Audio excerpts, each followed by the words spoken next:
I really want to welcome all of you. I know we just started the meeting, so we'll give probably a couple of minutes for people to show up.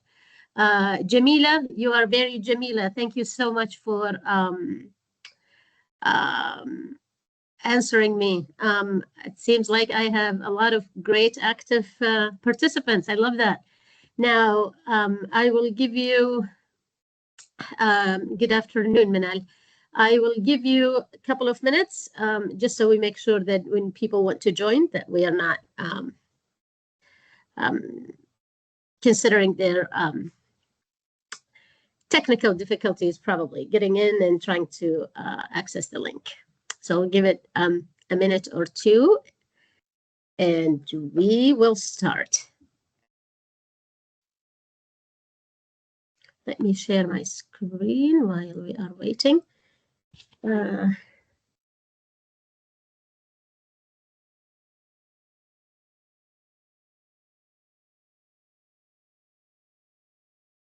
You are very welcome. I am so excited to see people joining. We have 51. That is a very good number so far. Considering that it's cloudy and in some areas it's rainy, where they could be walking around enjoying their coffee, they decided to come and listen to me. That is a privilege. I can't see myself on the camera, so I'm assuming that you are able to see me. Let me try here if there's anything I can do to change it. No, it's all right. Good evening. From Liwa International School. Well, you are very welcome here today. All right, we have only 1 hour and it's now 5:03, so we are just going to buckle up and start our session today. My name is Arij Ahmed. I am an assistant professor of education. I have a PhD in curriculum and instruction, and it focuses on special education. I have a master's in special education, and I have a master in linguistics. I have been teaching in higher education for quite some time. Don't want you to know how much because you will know how old I am, but it's been quite some time.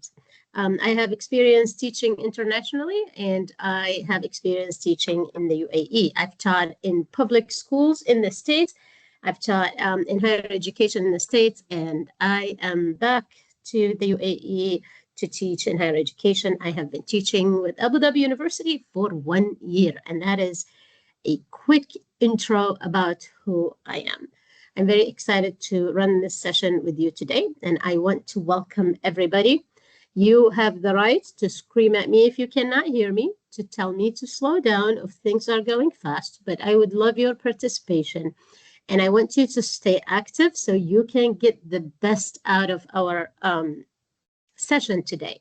Now, from the comments I saw in the chat, I understand that we have people who are joining us. They are in public schools or private schools, so they're in K-12. That is excellent. You will see in some of my workshop a language that's directed to higher education. Do not let that throw you off. You can take the context of it and rethink it in your own context in K-12, and I will help you to do that as we are talking about our session today. I have put our PowerPoint on AHA slides for active participation. So those who do not want to speak or turn their camera on, but they have valuable things to share, they can actually share it with me through AHA slides. All right, so the first question I have for everyone is what does inclusivity mean to you? Inclusivity, not as a trend, not as an add-on, but a way of thinking. What does it mean to you? Go ahead and tell me what you think here.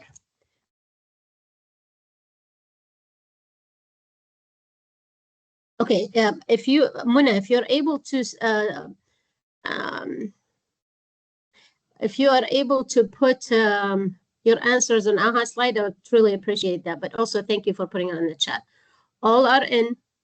Everyone participates. Amazing. Thank you, Muna. Every student feels supported. All right, more, tell me.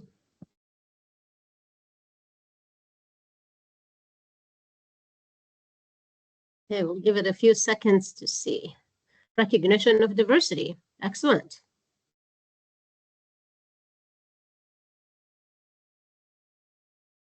Equal opportunities, oh, please, that's amazing, yes. Feeling considered, absolutely, and we will talk about that. Please, the person that said feeling considered, hold into that thought.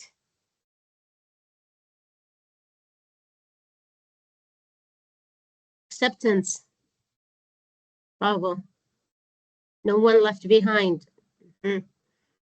Fairness, everyone is treated fairly, and we are sure everybody belongs.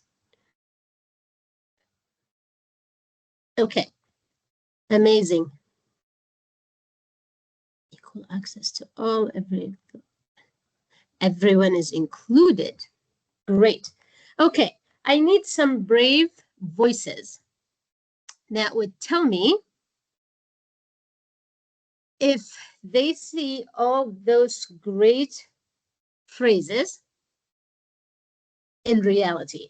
These are great words, and they sound phenomenal.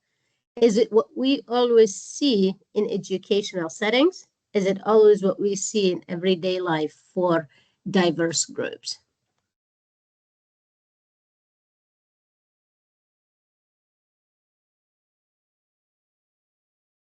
Does anybody want to participate and tell me if what you saw on this in this activity, you see it in the field?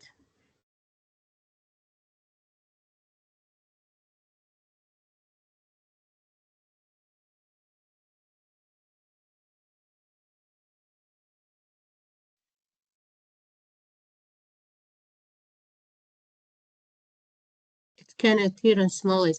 Muna, would you be willing to speak with me? Yeah, it's okay. Hello, everyone. We can see this in You everyday prefer to stay in the life. chat? That's okay. Are All you right, hearing so me? let's close this and see. Everyone can access, all students are equal, equity, respect differences, every individual is included, and to be seen. I love those phrases. And as we go through our, no, Mona, I cannot hear you. Right I can't now? hear you, but feel free Now? to speak when Can you hear me? when you're able to. I don't know why I can't. Let me see. Doctor, we can hear, I can hear Muna at Mona, least can you from my speak one more end. time? I think I know. Now, can you hear Admit me? it to you right now, I think. Let me check. 1 minute. Are you able to hear me right now? People probably were talking and I didn't even hear them. Let's connect. Muna. Now, are you able to hear me? I can hear you now. I will admit what yeah, was okay. happening. My Hello, Bluetooth was everyone. connected. Hi, Thank Muna. you. So in everyday life, inclusivity can appear in small ways. So, but sometimes it's missing. So inclusivity is not automatic, it's intentional. It happens only when people choose to practice it. Bravo. Inclusivity is not something that you normally see in institutions. It's not normally something that people do by design. You have to be very intentional about. And so that will take me, thank you so much, Muna. That will take me to what I want you to leave with today. I want you to leave with two things. I want you to leave with clear framework of what inclusive teaching look like. We have 1 hour. We're going to just scratch the surface. But I also want you to think about what practical changes can I do as an educator in my own courses or in my own teaching. If you take a couple of things for each one of these points, then I can say that we actually benefited from our work today. All right, let's look at this. Before we actually, adoption, oh, great, Mona, that's right. Now, when we talk about, before I go here, when we talk about diversity, we talk about first the vision of diversity, imagining everybody included, just like what you wrote here. And then we put policies, and that's in theory. We put it on papers, and policies look good on walls, and it looks good on folders.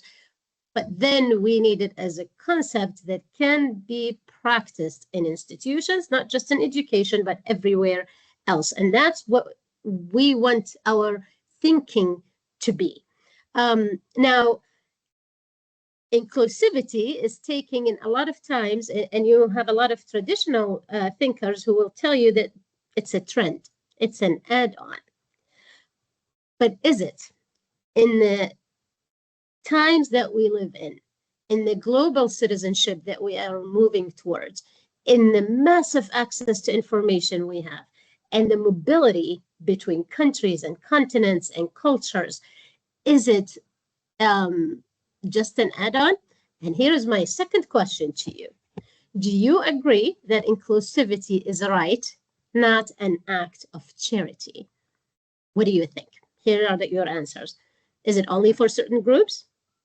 Is it depending on the context?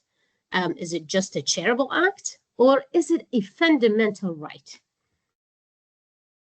Give you a few seconds for that. It's a fundamental right, absolutely. Yes. Okay.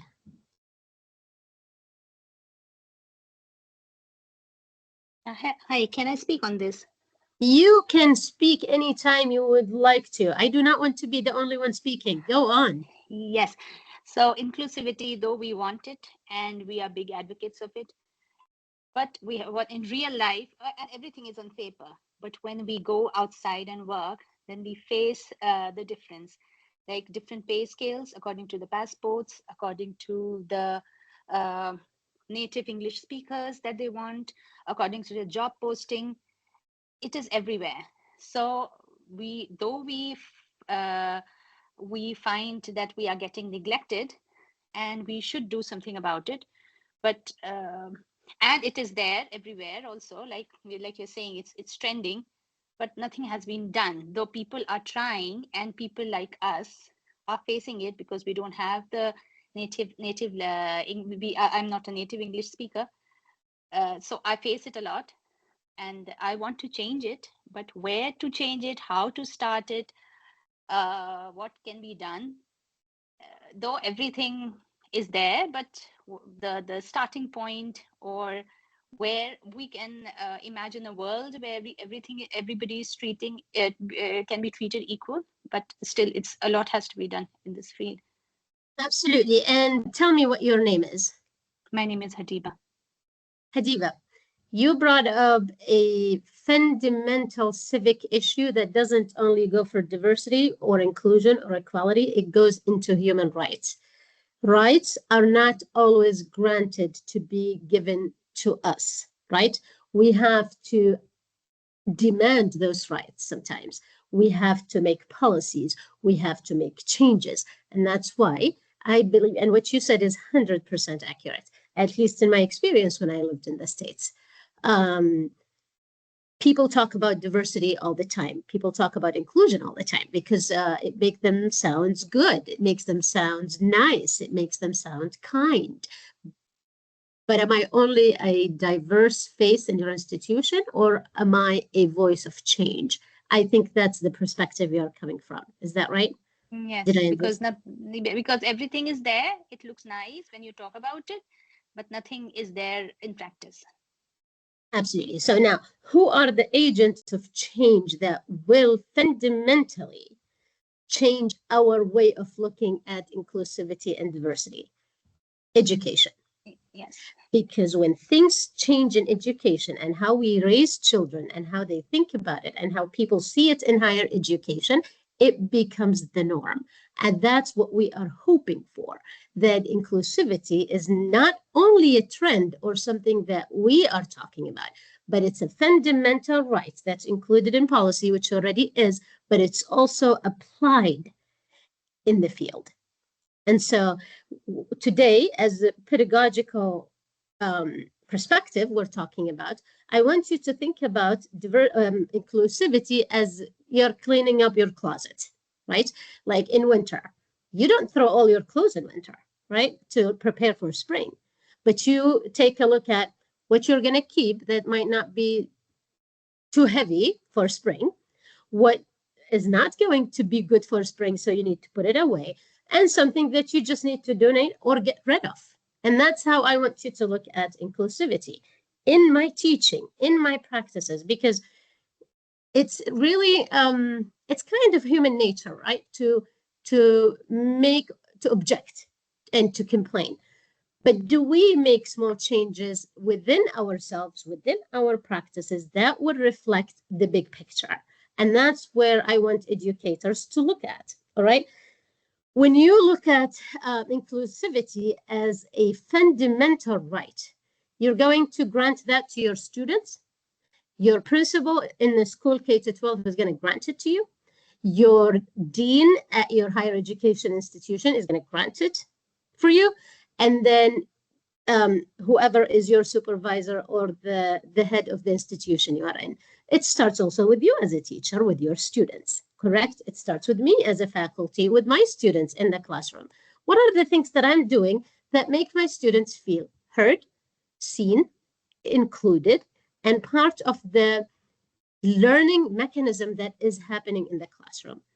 And I have actually a couple of my students who are attending this workshop, and I hope that at one point they can say that, did we feel included or partially included, or we didn't feel included in these courses? And it will give me time to reflect and think, what do I need to change? So here's one thing I also want you to think about as we move to this. Inclusion is a right, not a charity act. It's a student-centered teaching policy and a strategy. It's the path to change, and the change isn't for today. It's the change is for tomorrow, because when you start it at early age, it becomes the norm, as we just said. We as educators are the movers and shakers of social change. We have to reflect and we have to think of our systematic thinking. So far, so good? So I want you to move, or we want the society, because clearly you are here because you care about inclusivity. But for people that we work with, or people that we want to expand our belief of inclusivity and the need of inclusivity to, we need them to move from the charity model that I can help when I can to the right model. The system should be built so people can participate from the start. It is not up to you to allow me to participate or not. It is my fundamental right to be an active member of that classroom, of that policy making, of that decision process, of the entire cycle. Sounds good? All right. Now, if you are thinking about the dimensions of inclusion, and we're going to get to the practical stages of things that you can do as a teacher, right? But we want you to think about access, participation, and achievement. These are the three dimensions that we really want accessibility or inclusivity to appear in. And not as teachers only, as employees, right? It's not enough that I have access. Someone wants to participate? Sorry, I cannot see if someone raised their hand. Did someone want to participate or say something that I interrupted? No? Okay, so I want you to think about access, participation, and achievement. Access, can the students or the learners in my classroom or the person that I want to include, can they engage? Do they have opportunities to engage? That's number one. Opening the door for you to get in the room does not mean the room is ready for you. And I think that's where most of our pain, if we are a minority, comes from. The room might welcome me. Is it prepared that I can get in and settle in that room? And then we get to participation. Do I belong? Do I take a part? Is my autonomy and competence considered within this learning experience? And then it will take me to number three, achievement. Do those students or diverse group of people that I'm working with, do they have a room to grow? Do they have a place where they can be heard? Are they part of the meaningful outcome that I am looking for, institutionally or in my even classroom? Because you can take that as a big concept and break it down to you. So think about those three, as we said: access, participation, and achievement. Now, we already talked about this. I want you to move. What we're thinking about now, and correct me if I am wrong, okay? But I've seen it time after time. And I think the lady that participated with me a minute ago, I'm sorry, I forgot your name. When we say policies are good on paper, but we do not feel like we belong, right? Can you mute yourself, please?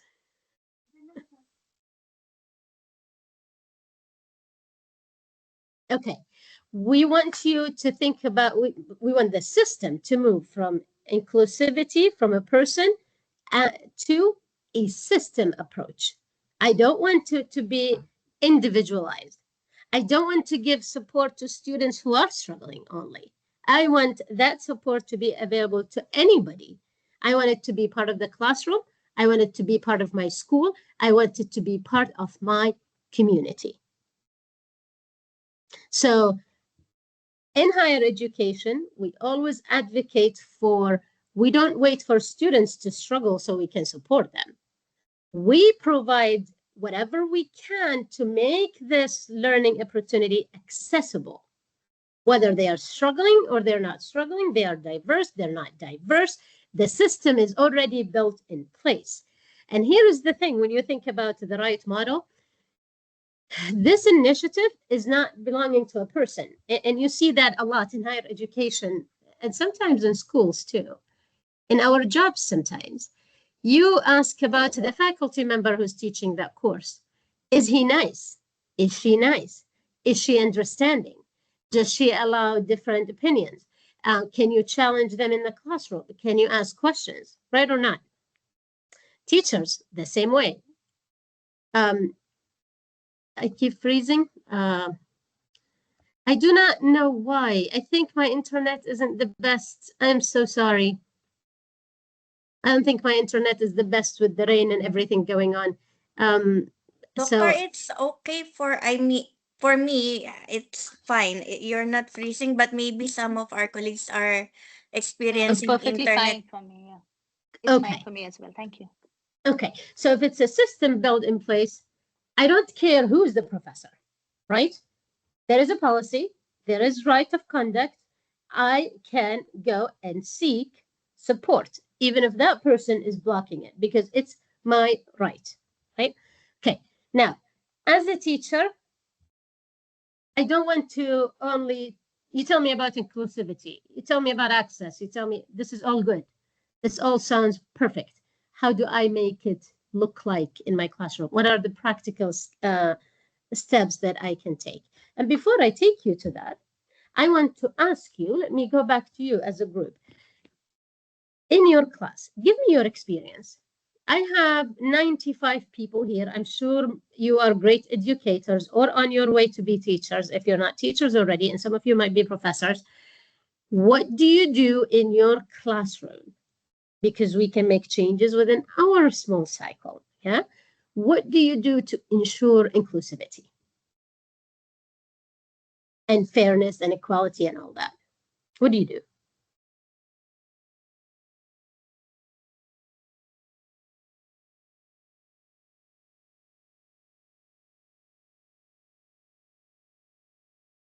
I have 95 people. Someone has an answer for me. Go ahead. You don't have to raise your hand. Just jump in.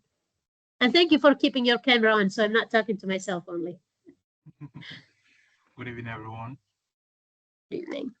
Okay, I just have to share just a little bit of it. I think the first thing we need to do here first, we have to go to a level of awareness. Because if we are trying to build a system and people don't have an understanding of what you are doing, I think we are almost wasting our time. First, we create an awareness. Everyone knows what is happening or what we are doing. And after building a system, the next thing we need to do is we should also open an approach for adaptability, because each day there are new challenges. Yes. Because now I notice the challenges the world is facing today is because we are too rigid. Yes. We have built a system which is not flexible.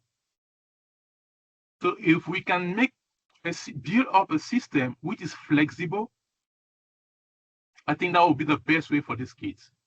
Thank you. I agree completely. And how do I say your name? Mbasham. Masham. Let me start from where you stopped. This is really good point. You waste so much time, or we waste as collective group of educators trying to change very old traditional way of thinking, right? And instead of that, I always tell my students, think of your own kingdom, your own class, your own students, because the picture as a whole is a collection of small pieces. Get your piece done the right way, and then everything else with time will follow. Because if you are doing the right practices, everybody is going to ask questions, right? And that becomes the norm. Thank you so much. Let me see what people are saying in the chat. Great participation, by the way. Let me see what people are saying. Scaffolding, absolutely. We're going to be talking about that in a minute. Good connection and relationship, absolutely. Create support. Safe environment, we can't emphasize that enough. Absolutely. And you know what? These type of workshops, it is good to rethink and refresh our memory, but there is so much that goes into inclusivity that starts from the minute you greet your students to the minute you leave your classroom. So here are some things I want you to think about as we move on for our second part. If you are in a K to 12, you probably don't have a syllabus, but most likely you have scope and sequence and you have a lesson plan. Those who are in higher education, we have syllabus, and in some schools they have syllabus too. Now, I want you to think about these questions. I don't want an answer from you now. I will walk you through different elements that you need to think about when you are thinking about inclusivity. But before that, I want these questions to stay with you. First question is, think about your courses or your teaching. What would you like to focus on? What course or what subject? What is the strongest element of your syllabus or your lesson plan or your teaching practices? You can change the word syllabus with anything that you want to investigate in terms of inclusivity and support. What is the weakest element of your syllabus? I can tell you that a lot of times, some of the weakest parts of syllabus or lesson plans as a experienced educator is the assessment part. The assessment part is struggling a lot, and we are struggling with it too. What would you like to do to redesign your syllabus? What are you going to consider? What are you going to think about? What tools and strategies do you have to support this redesign? Do you have access to a mentor that can support you with that? The coordinator, the chair of the department, the head of the department, the head of inclusion, the principal of the school, the VP. Who is going to support me to make this transition into more inclusive approach and not wait for KHDA or EDIC or a third party to come and tell me that I didn't have inclusive practices? Identify that person, identify that group of people, identify those tools if they're AI tools. And I'll share some with you that probably you know about them already. And most important question here, why? Why do you want to make that change? With inclusivity, we're not telling you to throw everything out of the window. We are asking you Put an underline of what does not work. Be honest with yourself as an educator. What is blocking my students? I'll give you an example. Um, I was trained by great people and great educator in the States, but they never told me when I started teaching that I have a heavy accent. I've been speaking English for 15 years or 20 years. My English wasn't like this 20 years or 15 years ago. In fact, my English improved when I had kids because now they are my biggest bullies when I make a mistake. But when I taught my students in America in 2010, no one told me that some of those students didn't understand my questions because my accent was too foreign to them. No one told me that. I had to record my lesson, to sit down, to watch it, to ask one of my students who I trusted so much. I know she felt safe in my class, and I asked her why the rest of the students in Southeast Ohio, who are predominantly white, never met a woman from the Middle East who's trying to speak English, are not answering me. And she said, I'll tell you, but please don't get upset. I'm like, just tell me. She said, sometimes they don't understand your accent. Boom. The barrier was within, and I had no idea about it. And so what did I do? Did I just stop teaching because they couldn't understand me? No. I started giving them the written materials and expected questions ahead of time. And guess what? When I started to teach at that time, we had a limited number of international faculty. And if you walk into Ohio University today, you see so many international faculty that students are exposed to all these different accents and all the things that come with it, but they also have resources that they can rely on. And that's an example I lived myself. And so how do I advocate for inclusivity if I'm not looking at my own practices? So the first thing I would think about is my syllabus design or my lesson plan. Again, adapt this to your context. What is hidden in my syllabus or in my lesson plan? What expectations do I have from students that I actually did not underline it? That is not clear reflection in our own practices. Absolutely. What is it? Am I clear on my expectation? Is my grading clear? Is my policy explicit? Do students know how to succeed, not just what to do? A lot of times, even in our assessments, we do not really tell students, here are the practical steps that you can take to succeed. No, we just tell them what we want the product to look like only.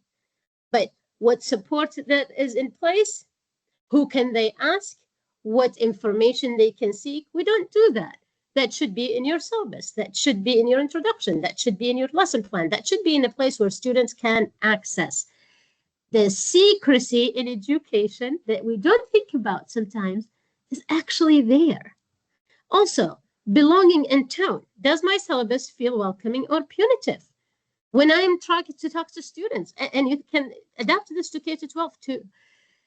In this class, you're going to be doing boom, boom, boom, not what you're going to learn, not what you're going to experience, not what the journey that I would like to take you to. It is 1 + 1, and if you fail, that is it.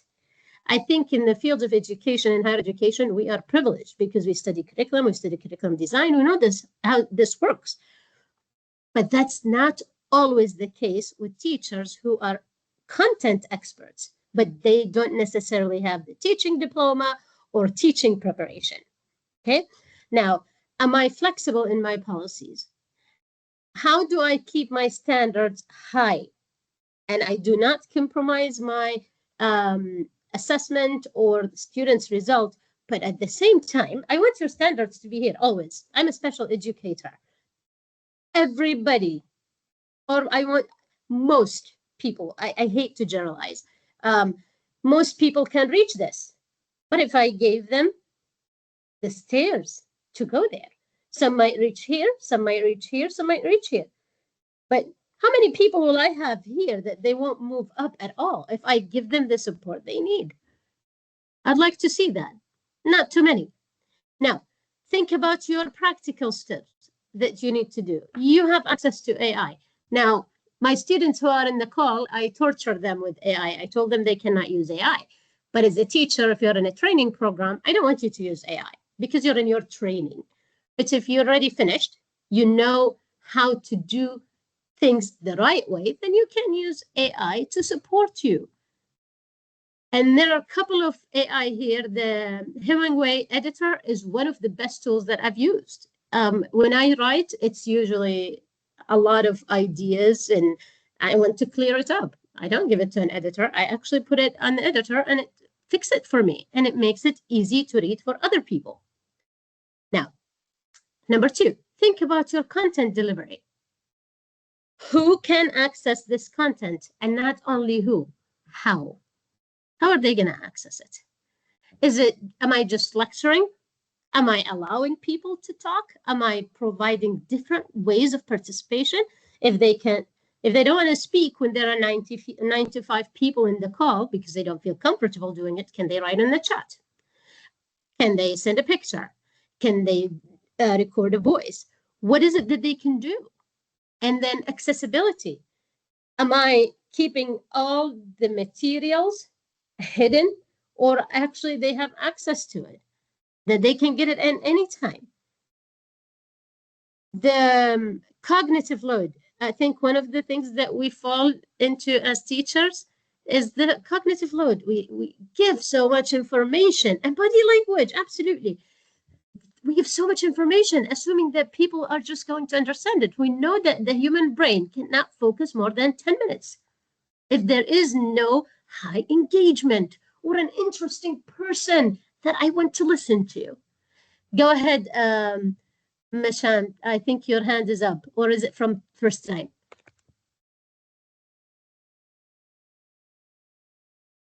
Is it from first time? Yes, sorry. No, that's okay. That's okay. So, am I giving students enough time to think about the information, or am I just dumping too much information and saying, you know what, students are not following up?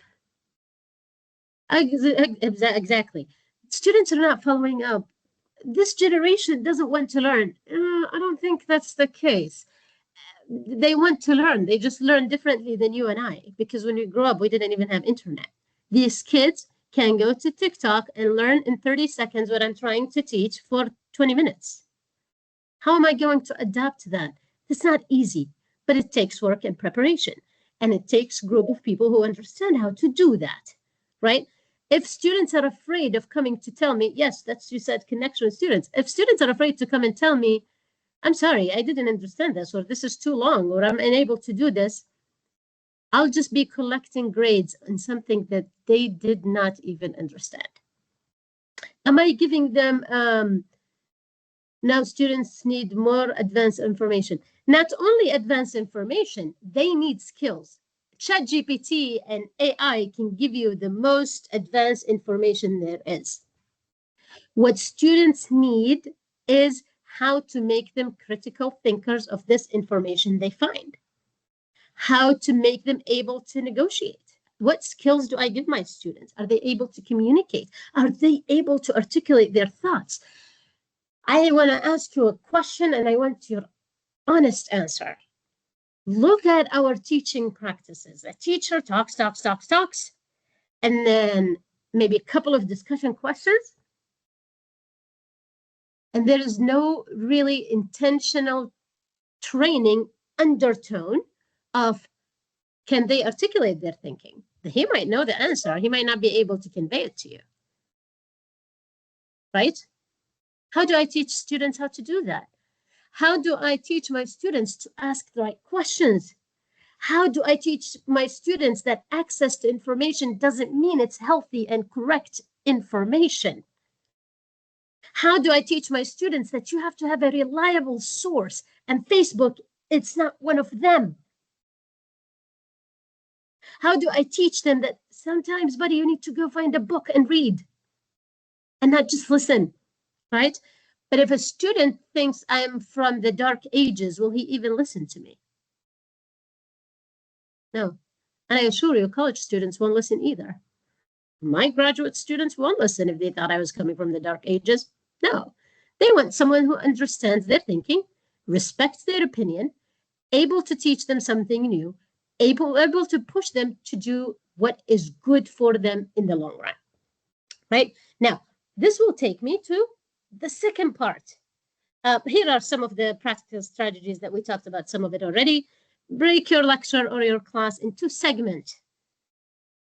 You've talked about this with differentiation. Give multiple points of content, videos, reading, summary. There are tons of things that you can give your students access to. Give them real examples, example from real life that they can comprehend. And I don't care how old they are. If I come here and sit and tell you what a philosopher said about education 200 years ago, you will be rolling your eyes and say, I want to tell me what are the things that I need to think about when I design my lesson. I don't want you to tell me what someone said 200 years ago. Now, this is good when I'm studying philosophy, but I'm a teacher in training, or I'm a teacher, or I'm a faculty member who wants to see why am I not connecting to students. Give me things to do. Make your work visible to students, visual, that they can participate, that they can talk, that they feel free to tell you, I'm sorry, I don't follow, right? All right. Now, what's your second one is your engagement, agency, and community. I want you to think in your class, who does the thinking? I've been doing teaching supervision since 2012, and I've attended more classes than I can think in higher education and in K to 12. I was supervising teachers in the field. And my question is always, not only, but one of the main questions I always have, who does the thinking in the classroom? You already know your content. Thank you. Who do you need to teach the thinking process to? Thank you, the students. But when my pedagogy always revolves around me, who's going to be doing the thinking? Your job in the 21st century is to design a learning experience. Their job is to think. Your job is to come when they are stumbling in the dark and to take their hands and to show them the way to knowledge. That is your job. Your job is not to put the knowledge on a PowerPoint, ask them to read it, write it down, and come and test them in the midterm and final. ChatGPT can do that. Thank you. Right? So do they have, exactly, but when I also say student-led, how does it look like? How did I design my activities? When I give students assignments, like one of the assignments we have in higher education, article critique. And when I start teaching a couple of years ago here, when I told students, you get to pick the article. And I was baffled by some students saying, well, no, some professors give us a list of articles that they have approved. Why do you need to approve it for a higher education student? I need to tell you reputable academic journals. I need to tell you the domain. I need to tell you the year of publication that I accept or expect in the last 5 years or 10 years. But I don't need to tell you what you should be interested in. I need you to do the thinking, right? And so think about that as you are designing your lessons. When I'm teaching my students, someone also mentioned scaffolding. Am I supporting them with step-by-step structure and then moving that support as I see them progress? Am I giving them enough feedback and actually respect them to read their work, give them enough feedback that they can benefit from when they are designing whatever coming up project that they need? Do I answer all questions? Do I at least try? So all these questions are something that you have to ask yourself. Encouragement. Encouragement is good. Absolutely, it's good. But you have to do it also with intention, right? You don't want to also be a lovey-dovey all the time. You want to have a certain expectations that I can support you all you want, but the work has to get done. Yeah? Now, this will take me to Practical strategies that you can do, and I'm sure many of you are doing it already. Group work. When you are going to give group work, for the love of God, do not tell students get in groups unless those students are adult learners. And even with that, make sure that you tell them some structure to these groups. Tell them what you want them to do in that group. Tell them how long do they have. Tell them what role of each person has to be. Tell them what the product needs to, how they need to discuss it among themselves. Teach them that if you have a disagreement, you have to fix it in your group first before you run and complain to me. Teach them that coming to me to tell me I don't work well with other people isn't going to work unless you have a documented disability that prevents you from speaking with other people. Be very intentional. Choice-based assessment. When I say choice-based assessment, teachers always think that I mean that they have to give the students the choice to do this assignment or that or this or that. You can give the umbrella of the assessment that you need with 3 or 4 options that fits best for each student. You won't believe this. In 2009, that was the first course I took in special education in the States. And until this point, and now we are in 2026, I remember that professor, Dr. Safran, she gave us a 10-page assessment with 10 ideas with detailed description of what she is looking for that meets one learning objective. And that was in 2009. She didn't have AI at that time. So think of all the tools you have now that allow you to do that so easily. Yeah, she did. And you know what? One of the assignments was you can write a paper, you can write a research, and I don't remember all of them, that was 2009, or you can watch a movie about people with disabilities, tell me what the disability is, and walk me through the entire scenario and what the outcome was. And then you have to come up with a policy that will support that person who has the disability. And I still remember the movie that I picked and the policy that I tried to write in 2010 or 2009. And there are courses that I took a couple of years ago. I took it just for the fun of it. I don't even remember because it was just nonsense. Now, your fourth part that you need to think about is assessment. We don't like to admit it, but it's a lot more complicated than many people think. Sometimes you look at a lesson plan and the assessment is here, the objective is there, the standard is somewhere else. And you're thinking, I want to look at the teacher and sometimes ask, what are you trying to measure? What is it that is really you want to see? And how is this going to contribute to the student's knowledge, to his improvement, to his growth? Or is it just writing on paper? Is it equitable? Can other students do it too? Are the learning outcomes very clear and connected to this assessment? Can students' knowledge be tested in multiple ways? Exam is the easiest way for an instructor or faculty member or a teacher. It doesn't require so much work from you. It's all student memorization. They memorize, you write a couple of questions, they come and they answer it. That is the easiest for a teacher. The hard job is to design that learning experience, to ask for a portfolio assessment, authentic assessment, something that I can see that walks me through your thinking, and how when you are a 20-year-old, you can make an informed decision, because when you were 10 years old, your teacher taught you how to look at different elements that were age appropriate, because this knowledge doesn't just come overnight, right? Right. Now,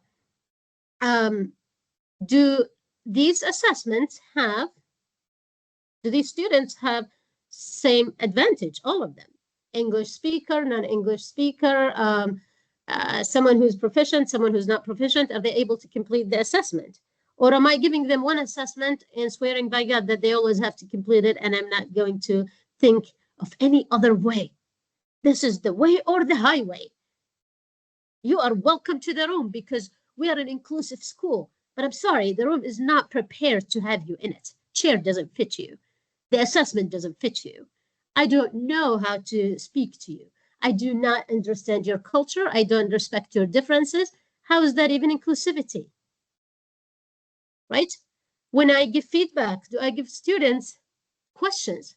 Do I give them something they can read and think, oh, wow, yeah, I didn't think about that when I actually was preparing my work? Or do I only go and highlight a rubric?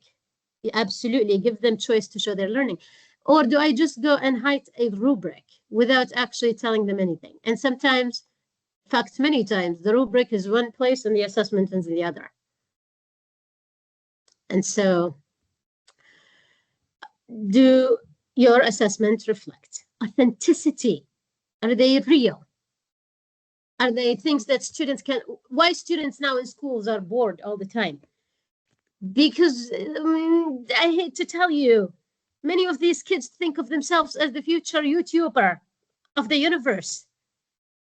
He thinks he's going to make millions out of YouTube, and you're sitting here to tell him that something that happened in history 300 years ago that he does not care about.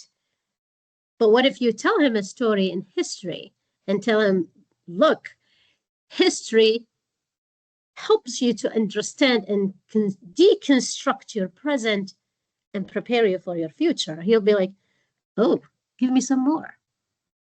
But if you're boring and you're standing there telling him that 300 years and the day of this and this and this, that happened, and that's it, memorize it, come back to school. They're like, I'm going to be the beast, the best or the highest income YouTuber in America, and I'm not going to listen to this. So how do you do that as a teacher or as a faculty member too? Practical example, as we said, multiple assessment times, revision opportunities. And please, when I say revision opportunities, it does not make, it doesn't make, I lost my train of thoughts. What was I talking about? Revision opportunities, yes. It doesn't mean I am going to grade your work 300 times until you get an A. No.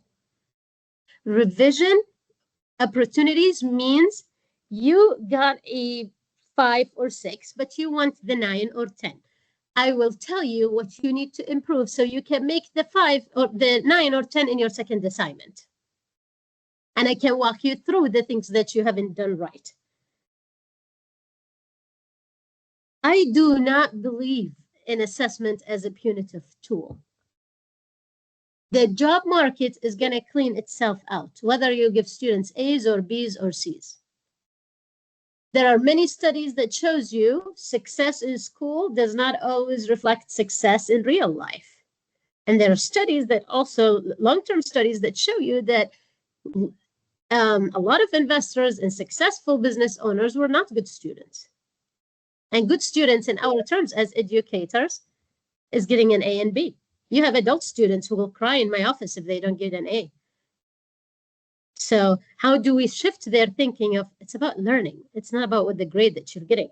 How do we remove that grade? And I think in the near future, that grading system will be demolished. It's not going to be part of our thinking anymore. The competency is what's going to take place.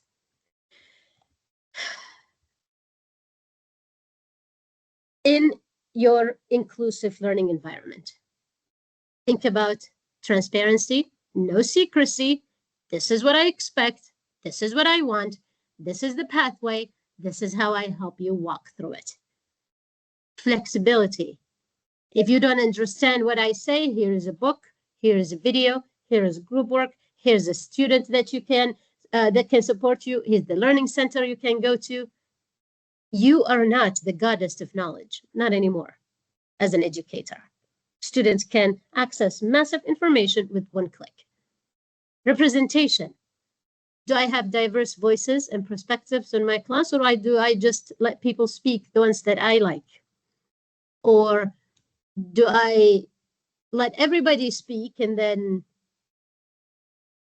let the rest of the group decide what voice that they should think about?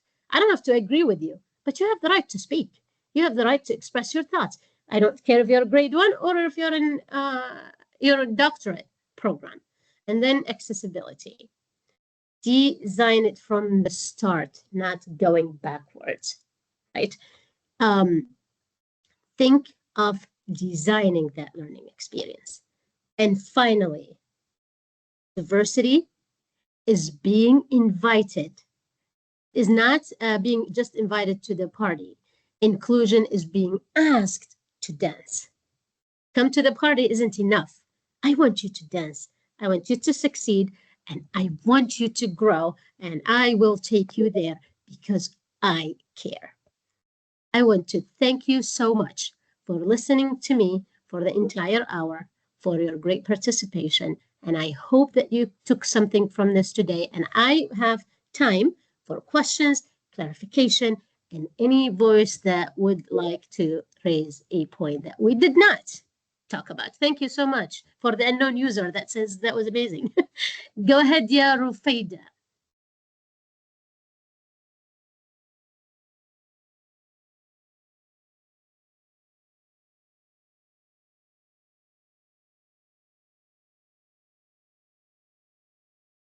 See if this goes connect again. That's connected. I can't hear you. If you're speaking, I cannot hear you. I'm sorry. I think I raised my hand by mistake. I'm sorry. Well, maybe the universe wants you to say something very important that you're not telling us. No, by mistake, my dear. Sorry. Thank you. Thank you for this. Thank you. Hi, ma'am. Arthana. Good evening. Hey, good evening. Arthana, ma'am. My name is Arthana. I am inclusion teacher from Oasis International School. From your experience, I just have a doubt. From your experience, if you could give us an insight on how inclusion works at the university level, and how is it different from the school scenario? Because we practice inclusion at school where SOD students are accommodated in the typical classroom, and we have seen them participating along with the typical children in the classroom. And I just wanted to know how it works in the university. Is there any other people of determination who is joining the university, and are they involved in vocational training or such courses? Okay. Well, this is a great question. Absolutely. As we said, it's right. And that's not just for K to 12, that's for higher education. And in fact, in the UAE, it's for the workforce too. You can't fire people because they have a disability. You cannot reduce their salary because they have a disability. You cannot discriminate against them. And that law was taking place in 2006, and it was actually mandated in 2010. Now, in higher education, it will look a bit different because you're working with adults, right? In K to 12, children, you get a documented disability, they come to the inclusion department. I was the inclusion head and VP of Dubai International School 3 years ago or 2 years ago. So I know how it works in schools here too. In higher education, it's a bit different because you're working with adults. If I have a disability and I don't want to disclose it to you, you have no right to come and ask me because I'm an adult, right? But if you want accommodations, then you can communicate with the Students Affairs Office, what we called in the States Accessibility Services Office. You can talk to the counseling office, and then they prepare your documentation, communicate with your advisor who communicate with your faculty, and then they actually accommodate you. Now, we encourage open access to everybody. And that's why there is a lot of resistance, unfortunately, not just among general education teacher. You're a inclusion specialist. You know how general education teachers sometimes put this big wall that prevents us from working with them, right? That marriage between special ed and general ed is not always there. I can tell you it's even more of a challenge in higher education because some faculty think that if you're not good for higher education, why are you here? Do something else. Well, too bad. They can't do that anymore because the law doesn't allow it. They are required to provide that accommodation. And so we are moving from special education to inclusive education. I don't have to come and tell you to accommodate me. This should be part of your structure of the classroom. It should be part of how you present information. It should be part of your training. I don't have to beg for my rights. It should be in the policy, and by default, the system should be built to support me.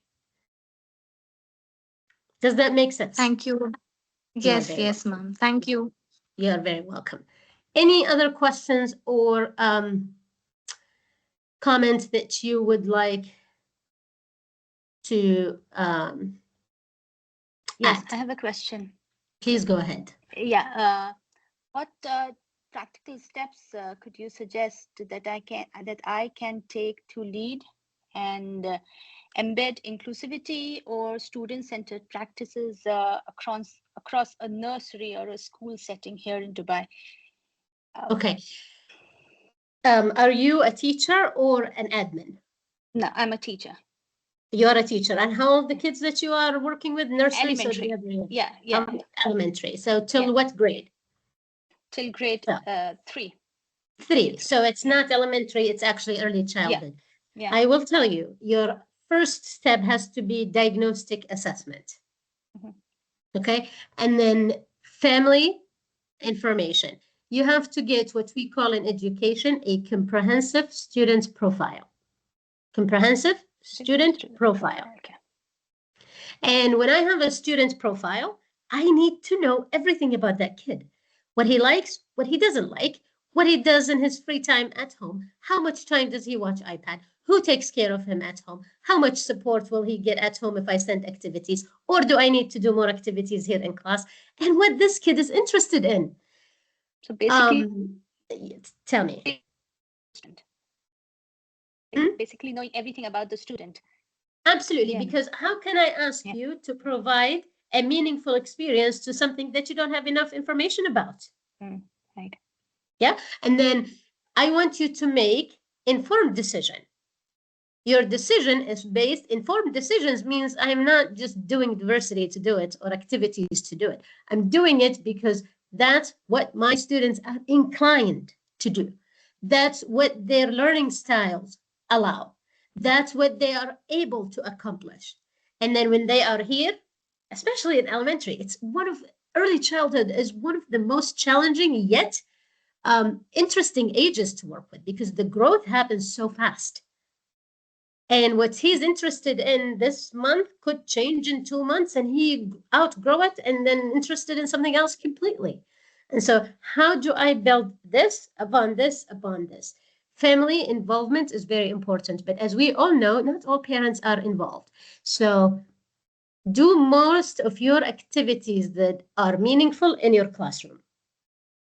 Unfortunately, and it's very sad to say, Hadida, that we do not want to rely a lot on parents because that's not going to give us a lot of access to those kids.